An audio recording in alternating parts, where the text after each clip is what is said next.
What do you hope happens to your child when they go through the school system? What do you hope will develop well? Love of learning. So they'll be learning something, so they'll develop their learning, their social skills, Good citizens. they'll be good citizens, and a love of learning.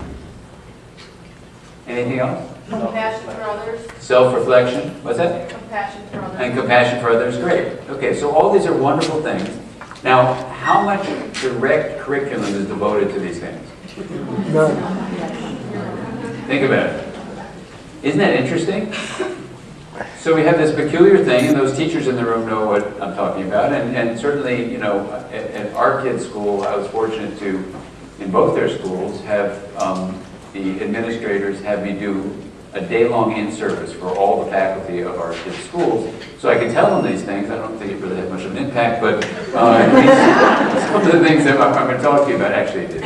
I'm going to talk about can influence how you approach a school. So the first thing to say is a lot of people would say all those things you talked about, learning, love of learning, compassion, good citizenship, all this kind of stuff, people would include under the word mind.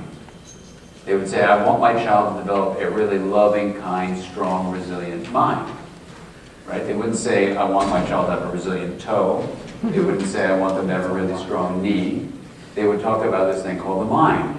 And in fact, I've taught thousands of educators, and when I have them in a room like this, over many, many different meetings, I'll say, what are you trying to educate in your student? And they invariably say the mind.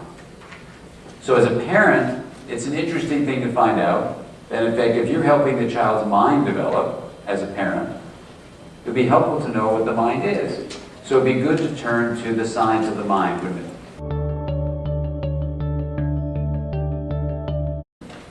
The mind is your subjective experience.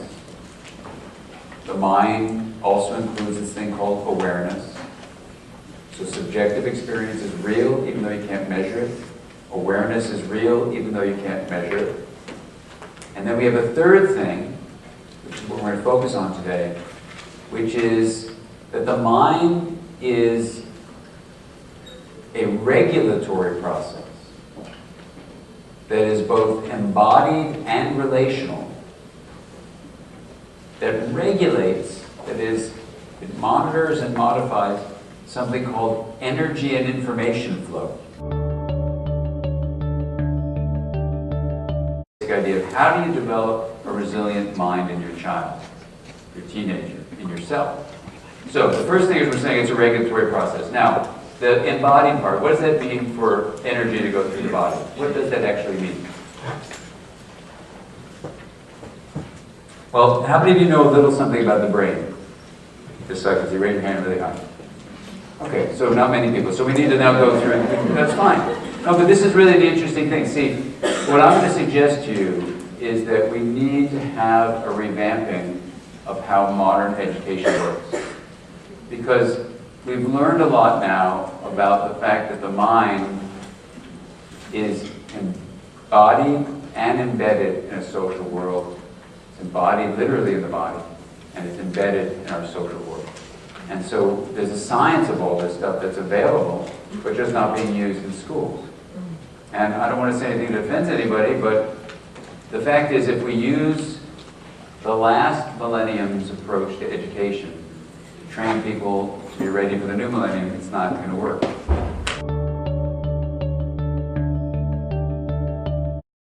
Because here's the take-home message you need to know before we start anything, is that what you do with the focus of your attention changes the structure of the brain. So let me be really clear about that. What you do with your attention changes the structure of the brain. So how you use your relationships to inspire children to focus their attention in a certain way will develop certain circuits of their brain. We actually can show that in research. And what a teenager does with his or her brain, you know, whether they're spending millions of hours on certain social media things, or whether they're focusing on other things, or focusing on face-to-face relationships with their friends, or whatever they're doing, that's actually going to not only shape the structure of the growing parts of their brain, it'll determine which parts of their brain don't get destroyed, called use it or lose it.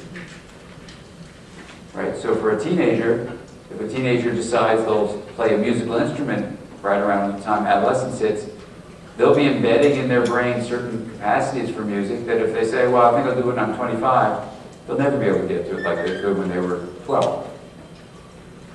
So these things that happen are really actually quite important for the pre-teenager and the teenager. And in a way, school has it backwards. You know, we teach foreign language to the kids in high school. We should be teaching them to them in elementary school, before the adolescent period hits. They should be learning music before the adolescent period hits. They should be learning all these skills before, but we give it to them later. It doesn't make any brain sense. Right? So literally, energy flowing across these neurons makes the structure change. This is the secret to everything about learning and skill development. So for a teacher or a parent, what this means is how you drive energy and information flow through the child's brain by inviting them to participate voluntarily in learning experiences will actually strengthen the connections among the circuits that are activated. That's the secret of it all. Now, what are the kinds of attentional practices that strengthen the parts of the brain that we're interested in, that we all mentioned?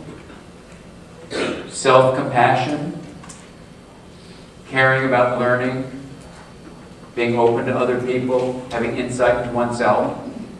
Those actually all are a part of a system in the brain that is very little paid attention to in modern education. And parents very rarely know about this part of the brain.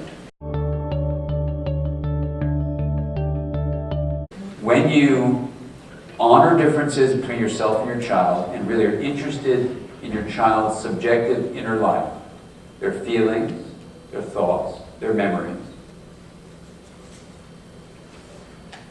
you actually will have what's called attunement to your child. So I want to say this really clearly. When you're focusing on the inner life of your child's mental, subjective experience and what they're aware of, right? So we said that the mind is subjective experience and awareness, and we're also proposing is regulation. So when you look at those two first parts of what the mind is, subjective experience and awareness, when parents tune into that in a child, it's called attunement.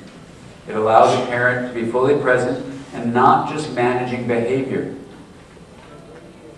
I'm going to say this so many times you're going to be sick of it. But the key to all the research on attachment, which I'm an attachment researcher, if you had to summarize it, it's that parents who tune into the mind that drives behavior have children who are securely attached who do well, as much as you can guarantee in life anything doing well. So by giving an inoculation, a source of resilience, is when you focus on the inner mental life of the child, not just manage behavior. Not just take them to soccer and get them to dance and take them to ice skating and do all the things that, devoted parents do. It's so often not focused on the inner life of the child. It's more about focusing on a human being rather than a human doing. Right? And listen, I'm a child psychiatrist, so I work with families all the time. There are so many families that couldn't be more well-intended, but they themselves never got this. And so they're busy just doing because they're worried their child's not going to get a good job and get into a good elementary school or get into a good high school or get into a good college, and they're all freaked out, so they want to get them all doing all that. Makes me nervous just saying it. So they're busy with the doing aspect of things. And so I quote to them the study that shows it actually does not matter at all where your kid goes to college. There is zero correlation with where you go to college with your happiness or your contributions to the world or your financial success or anything. Zero. Zero. So it's just displaced anxiety. It's anxiety over nothing. Literally, it's over nothing, but the anxiety creates this unbelievable tension for a child. Oh my God, am I doing the right thing? Am I doing well? It's not about doing, it's about being. So there are circuits in the brain actually of doing that we're good at, building up in a child. but there are also circuits of being. And everything you mentioned about what you wanted children to get out of education was circuitry of being. I'm really in love with learning. I want to be compassionate with my colleagues. I want to know myself. Those are not doing things. But everything we do is about doing.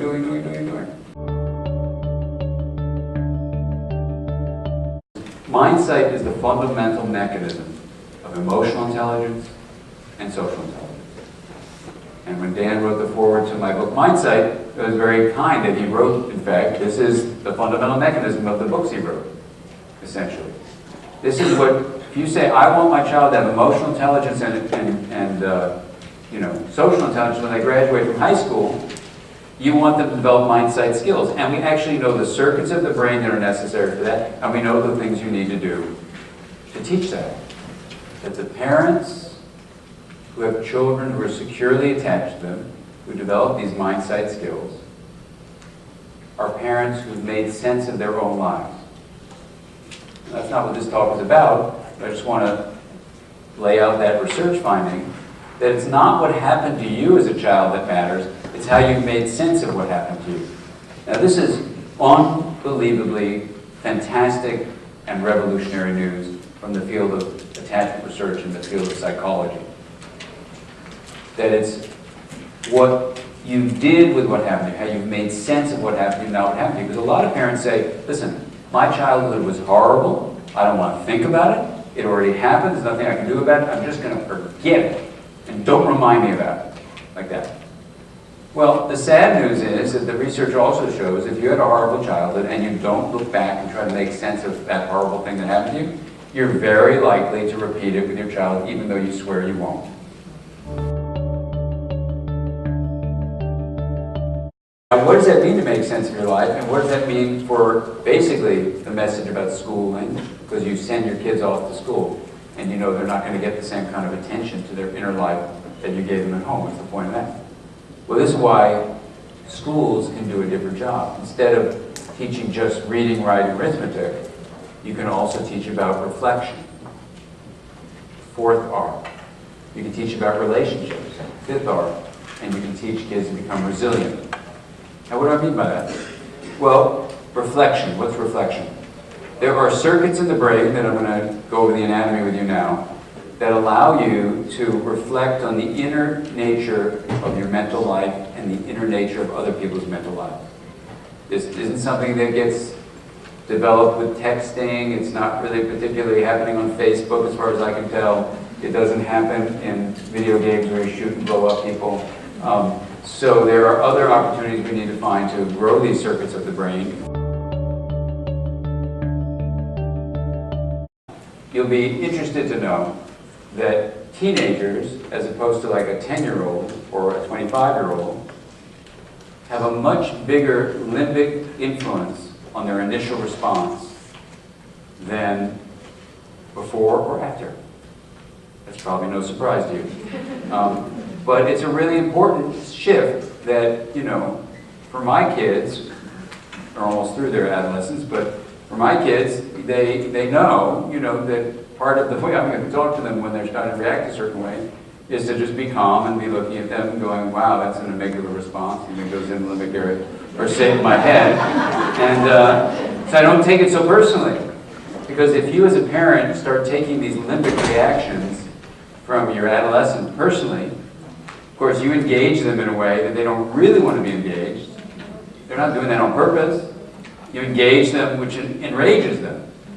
And when you enrage them, of course, it enrages you. And then it's not pretty. You start screaming, yelling at them, and you'll see in a moment what happens. Or maybe I don't even have to tell you what happens. You were there this morning.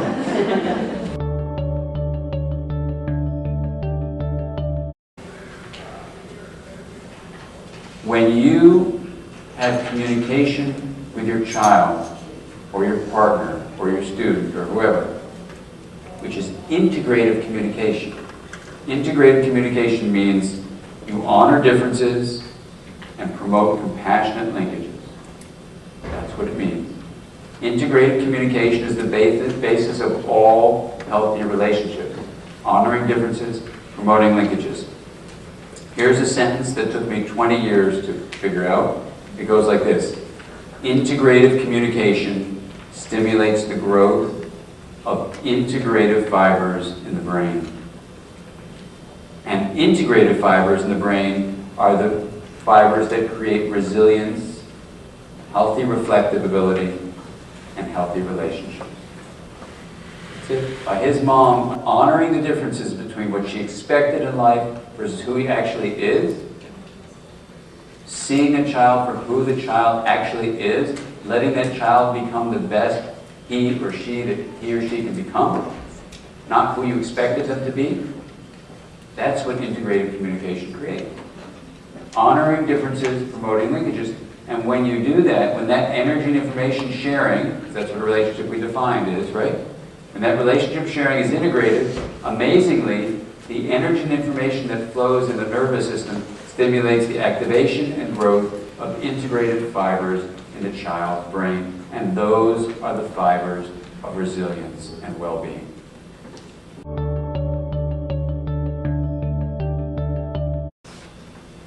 You know, I was just at a meeting with a bunch of people in Seattle, you know, and I said, let's just go around the table. You know, a lot of times you go to a dinner party and everyone's just chatting about different things. I said, let's not do that. Let's have like a group discussion around this big table. And let's go around and why doesn't everyone say what they feel was the most important thing in their education in high school? And everyone said exactly the same thing. They said, this teacher was the most important person in my development before I went to college. Why? Because that teacher saw who I really was and could really tune into me. And I learned who I was through her eyes, or his eyes. All of them, every single one of them without exception. This was in Seattle, and these were pretty hefty kinds of people we were sitting with. Everyone said exactly the same thing. You know, that's the person that made a difference in their life. So teaching is all about relationships, you see? And those are relationships that are integrated. The teacher didn't just download facts to them. They saw the real kid behind those eyes. That's what it's about. Not just doing, but about someone who sees the being of who you are. Right? So how do you develop these skills of self-knowledge and self-regulation? So here we go. The first thing is that this area allows you to actually be in tune with your body and regulate your body. So the body is not just a transport vehicle for the head. The body is a totally integrated part of what the mind is. So students need to be involved in things that allow them to reflect on their bodies. Athletics is one, but not just competitive athletics, a way where they're really in touch with what this physical structure is, so it's not just a calf taking them around. That's number one. Number two is attuned communication. Attuned communication is literally defined as how you tune your attention into the internal world, the subjective mental life of another being. That's attunement. And I gotta say, not much is being done in social media to do that, not much is being done in schools to do that, and with the busy, busy, busy lives that a lot of parents have, not much is being done even in family life to do that. It's really, really concerning and sad. And of course, everyone adapts the best they can, so if you didn't have attunement in your life, you're basically going to go around and act like people don't have minds. And you'll just get involved in the doing of life and get your resume really do-full, and you're do-full. And then when you come to me or somebody else as a therapist when you're a college student, you basically have no idea who you are. Which is, I see kids like that in college all the time. They've spent so much life doing, they have no idea how to reflect inwardly on who they are. And their relationships are all about doing things with people instead of just being. It's almost like the art of the mind is like quickly vanishing. It's so sad and so worrisome. Okay, so that's attuned communication. This area is essential for it. So this area allows you to balance your body, to regulate your body. I can talk about the details if you want, but there's an autonomic nervous system with the brakes and accelerator that allow you to balance it with body regulation. Attuned communication allows you not only to tune into others, but even to tune into yourself. Number 3 is called emotional balance. Emotional balance is where you allow the internal emotional life of yourself to get revved up enough so life has meaning, but not too revved up so it's chaotic, and not too depleted so it's shut down and rigid. That's this optimal flow we call harmony, bounded on the two banks. One bank is chaos, the other bank is rigidity. When kids lose integration, by the way, they enter chaos or enter rigidity or both. It's true with adults too. Okay, so that's number 3, emotional balance. Number 4 is something called response flexibility, which means how do you pause before acting? Number 5 is the ability to calm fear. Calm fear. I mean, basically, this area of the brain literally sends inhibitory soothing fibers from the prefrontal area down to the fear registering amygdala in the limbic area.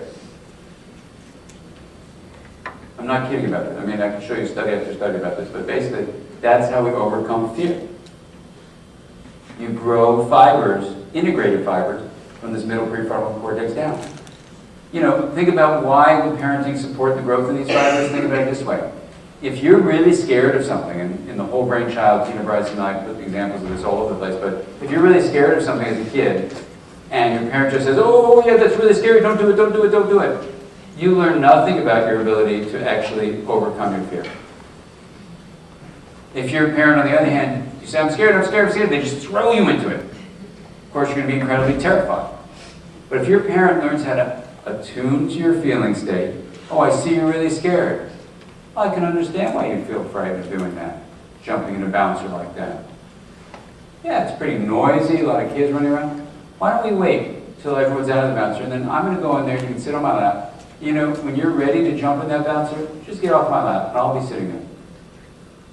Now your fearful kid goes in the bouncer with you, all the other kids are eating cake, and you're in the bouncer with your kid, and then she gets up, or he gets up from your lap, jumps a little bit, it's a little scary, comes back to your lap. Learns, wow, that was scary, but that was kind of fun, but kind of okay, kind of fun. Maybe I'll do it again. Jump, jump, jump, falls down, hurts himself. Oh, looks in your face. You go, that's okay. You know, life is about getting hurt and getting back up. And that's basically the lesson they learn. And they grow these fibers down there. Say, hey, I was scared of the bouncer, and now I can do it. There was something I was afraid of that I could master. And, you know, I mean, we say they've internalized the love of the mother or the father. That's fine. You can say that. They've grown middle prefrontal fibers to soothe their amygdala. It's the same thing. But that's what internalizing your mother means, growing inhibitory fibers from your prefrontal cortex. Fine, okay? Now, that's fear modulation. That's number 5. Number 6 is called insight. That's a simple word for it. It's got this unbelievably elegant term, which is called mental time travel. I love that term from Endel Tolvin. Endel Tolvin is a researcher up in Canada. Mental time travel is where someone can sit in the present, say, this is who I am now. Reflect on the past, go, that's who I was back then. And then imagine the future and say, this is who I want to become.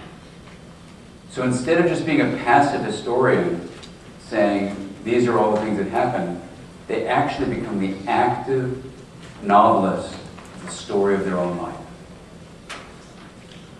That's what you can give to kids. That's the gift. That's the prefrontal gift you can give to kids. So they know who they are. They don't control everything. Life isn't like that. Life is kind of this unpredictable, wild, crazy ride on. But at least they can be a center of what you can call narrative gravity, where they have a core narrative self that's going on the journey, right? So that's called mental time travel or insight. The fancy term, if you want to know, is called autonoetic consciousness, self-knowing awareness. That's what that is. Basically how you make a mind-sight map of me. Mind-sight is the ability to see the mind and move the mind toward integration. This aspect of it is making a map. So the mind-sight mapping is I'm making a map of myself. Then the next one, number 7, is empathy. Empathy is how you make a mind-sight map of somebody else, of you. Where I literally, and this is not an exaggeration, in these middle prefrontal areas right behind the forehead. Literally, I could show you study after study after study that shows this. You make a map of what the other person's mind might be like. What are they feeling? What are they thinking? What's their point of view? How do I put myself in their mental perspective? Literally, we know the brain areas that do this, they're the same integrated regions. That's a mind-sight map of you. That's number 7. Number 8 is, and that's called empathy, by the way, that's empathy. Number 8 is morality. Morality is making a mind-sight map of we.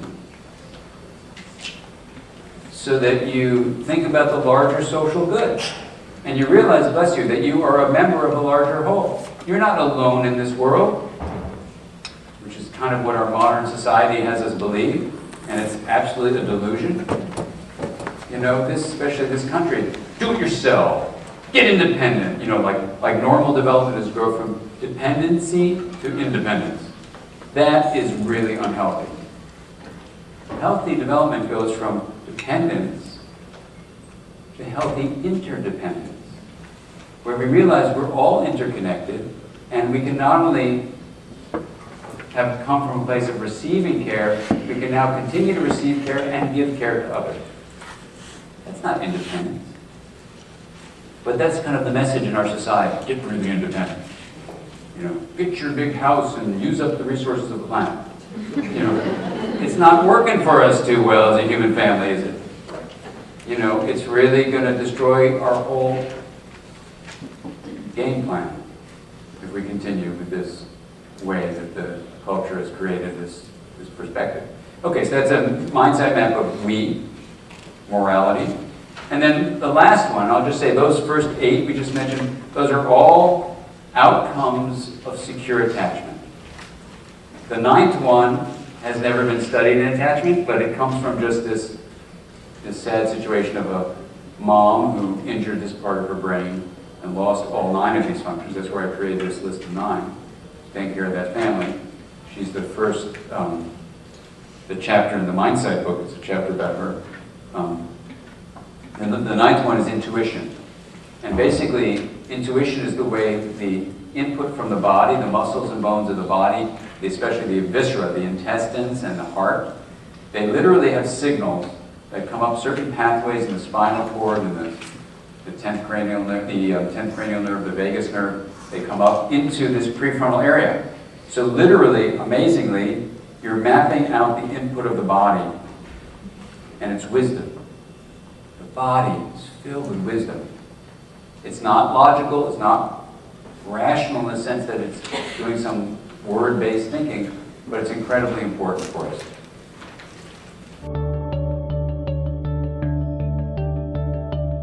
Mindsight is the basis of those things, right? So what do we know? When you have mindsight, you do better academically.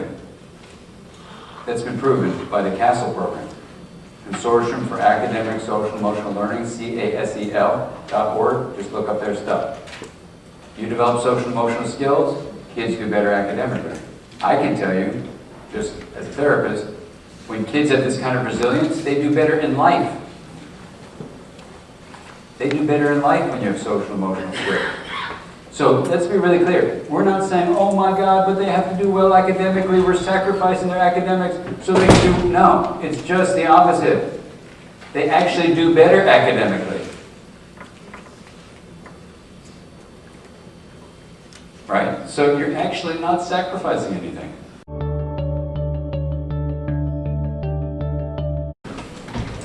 Kids need to learn social and emotional skills first. To go out into the workplace, because you have no idea what the workplace is going to be like even 3 years from now. You can't prepare kids by teaching them all the facts they need, because those facts haven't been created yet. Things are happening too fast. This is what I mean. We cannot use the methodology of the past to get kids ready for the future. The mind is not just in the body. It's in the body and it's in relationships. This changes everything. The mind is in both, remember it's embodied and relational. I'm not kidding. You teach kids from early on that the mind is both in the body and relationships. It changes everything. See, in this culture, we have a view we're all independent. We're separate from each other.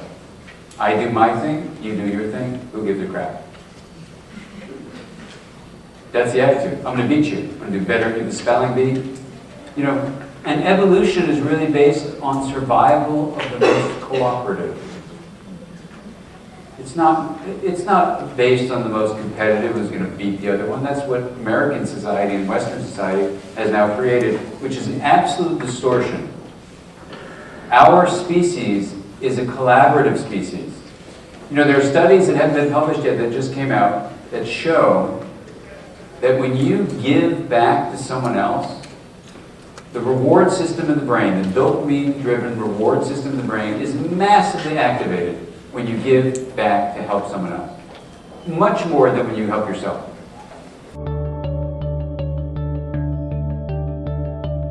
So how do we do that? Well, you can teach kids the power of what's called collective intelligence. Now, you may not have heard these studies because they're pretty new, but I'll give you just an example to get you the feeling of it. If you take 10 people in a room and you say, here's a problem I need you to solve. In group A, the person with the highest IQ got the best grades and all their tests and stuff, she asserts herself, says, I know how to do this, I got straight A's and I got better scores than you did, blah, blah, blah. And so she asserts herself, or he asserts himself, and he takes over and says, do it this way, you did this, you did this, and they solve a problem to a certain degree. Okay, that's fine. That's the score of Group A. Now let's say there's Group B. And let's say even none of them got the high SAT scores and grades that that assertive person from Group A did. Let's just say. I mean, it could be the same, but let's just say it's different. No one has a single IQ that's as high as that person asserted himself. And the group works together. And they say, together, we're going to solve this problem. And they cooperatively differentiate their skills, differentiate their knowledge base, and then link together. What do we call that? Integration. They integrate their abilities. Always, always, always. Group B does way better. The collective intelligence of Group B always exceeds whatever Group A did when one person asserted their individual capacity. You know, asserted them means push people out of the way, right? But when there's cooperation, problem solving massively improves. What does that tell us? Integration wins out always.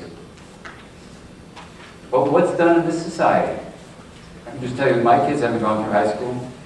It's about beating the other person. There's only a certain number of spaces in those schools you desperately want to get into that there's no really reason you should want to get into, but you got to try to get into them, you know? So that people are driven to be competitive. And so that teenagers, for example, don't learn the basics of how, in adolescence, this is what I'll talk about tonight, in adolescence, there's a huge reconstruction of these middle prefrontal areas up to the age of 25 in the United States. I say that because culture keeps infantilizing young people. So probably in Europe, they mature probably by around 17 or 18. Because culture really does shape it. That's a whole different topic. Maybe it's not a different topic. But anyway, the point is that this area is reconstructing itself. So part of what we need to teach people about is how does the brain work? What are the differentiated parts so you can link them together? What do I do if I'm a teenager with the knowledge that my prefrontal region is not evaluating what's going on initially, but instead my limbic area is doing the first take? Well, I learned that my amygdala, for example, has the capacity to quickly perceive threat. Quickly perceive threat. After all, what's the benefit of perceiving positive things? It's really tuned in and looking for negative things, right? That's what allows us to survive in a threatening world. That's what the amygdala is about, this lower structure of the brain. So I learned as a teenager, okay, I'm going to have a threat-oriented part of my brain that's constantly interpreting what my parents are saying as stupid. That sound familiar? As ridiculous, you know? And I'm also going to realize that I'm evolutionarily programmed to challenge authority. In fact, that's what's kept my entire species alive. Seriously. And if you haven't read the cover article of National Geographic, did you all see that? Wasn't that an amazing article? That's one of the most beautiful articles ever written on the adolescent brain. National Geographic cover article from September of this year, 2011. So, what you basically see in that article is just a great take on adolescence as being the most creative and courageous members of our species who take a culture that's been kind of set up by the adults and say, you know something? I'm not doing it that way. And I know I can do the familiar. I know I can just go along with the show. But you know something? Something in me says I'm not going to do that. Now that's something in them, I don't want to take it away from them, but it's genetically programmed into our species. To have adolescents push away from adults, hang around with their peers more, and do things in a new way. They're genetically programmed. But if we don't realize that as parents, you know, like I was consulting with a family once, and the mother and father were so agitated, their teenage daughters were doing this, and they had a little bit of a younger teenage son, he started doing the same thing. And I said, but don't you know about what the genetic programming of our species is? And they go, what? And I said, your adolescents are programmed to reject you, to save our species and allow it to adapt to every environment on this planet. And they said, tell us more about that. So I told them, and it totally changed the way they parented. Because instead of taking it personally, they realized their kids are just normal teenagers. Now, how you keep the channels of communication open to that depends, to me anyway, totally on how you understand the brain. And this is why teenagers need to be taught about their own brain. Even if it's they can't help the fact that they're emphasizing positive things more than the dangers and all those other things. I'll just give you one sample of why that's helpful. In the brain, you have circuits of evaluation that we talked about, and in the adolescent brain, they're perfectly capable of being aware of danger.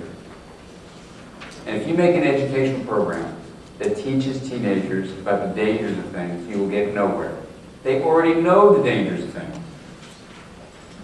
That's totally a misconstrual by adults. Instead, what you need to teach them about is that their brain is overvaluing the positive things. Like, I'm picturing getting drunk with my friends and how much fun it would be to giggle and laugh as we're speeding down the road drunk out of our minds. So you say, don't you know you could crash? Of course I know I could crash, but imagine giggling and laughing with my friends. Right? Now, what's wrong there? Wouldn't it be fun to giggle and laugh with your friends drunk out of your mind if you were like on the floor of a living room just goofing off? Of course it would be. It'd just be fun. No one looks like it would be fun. But it'd be fun. but in a car speeding down the highway, it wouldn't be fun. But they're just over-evaluating the positive, and they're not letting the negative actually equally counterbalance it. So their decisions are absolutely wacky. There's no question about that, believe me. I mean, I've been to the hospital too many times to tell you otherwise. You know, it's totally wacky. And so they need to know your cortical capacity to make a decision requires adult oversight. And this isn't your personal problem. This is your genetic inheritance. And in a world where people are driving with drugs and alcohol, it could kill you. And I love you like crazy, but your cortex is not capable of making this decision. I'm intermediate. You know, but that's totally different than saying, you stupid idiot. That's, you know, what a stupid thing to do. It's literally a totally different approach to parenting. When you say, man, I understand that that's how your cortex is evaluating the decision here. You know, drunk out of your mind and go steaming down the road. Yeah, I get that. And they look at you and you say, I get it. No, you're not going to do that. You know, so it's true. They need our adult brains to oversee these unbelievably ridiculous decisions that are made. You know, but it's not because of their personal problem. It's because they've inherited everything that's made our species good.